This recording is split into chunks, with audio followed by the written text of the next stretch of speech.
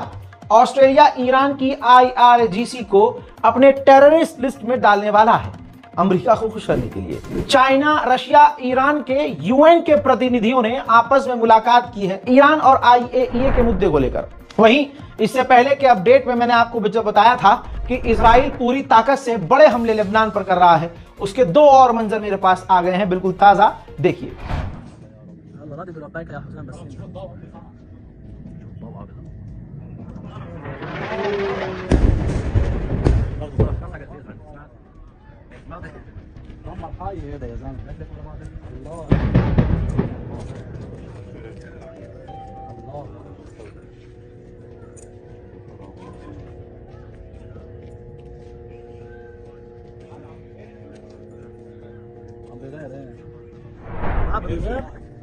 UN की फौज इसी लेबनान में मौजूद है। सीज फायर पर नजर रखने के लिए, और हजारों मर्तबा सीज फायर इजराइल तोड़ चुका है। हद यह है कि अब यूएन की अंतरराष्ट्रीय फौज वहां तैनात है, इसके बावजूद इजराइल जिस तरह के अब ये हमले कर रहा है, इससे अब यूएन की फौज भी परेशान हो गई है। यूएन की मिलिट्री ने यूएन से मांग की है कि आप इजराइल को हमला करने से रोकें। सीरिया का पहला इतिहास का राष्ट्रपति है, ये रही वीडियो, जोलानी, जो सीरिया का पहला राष्ट्रपति साबित हो गया है जिसने यूएन की क्लाइमेट चेंज की मीटिंग को ऑफिशियली ज्वाइन किया है। अमेरिका की दोस्ती बकौल ईरान, अमेरिका की दोस्ती नुकसानदायक है और दुश्मनी भी। तो दोस्तों, दोस्ती क्यों करनी भाई जब नुकसान हो ही रहा है। हमने देखा जैसे सीरिया ने, जोलानी ने पूरे घुटने टेके, बल्कि जोलानी तो अमेरिका का ही एक पैतरा था।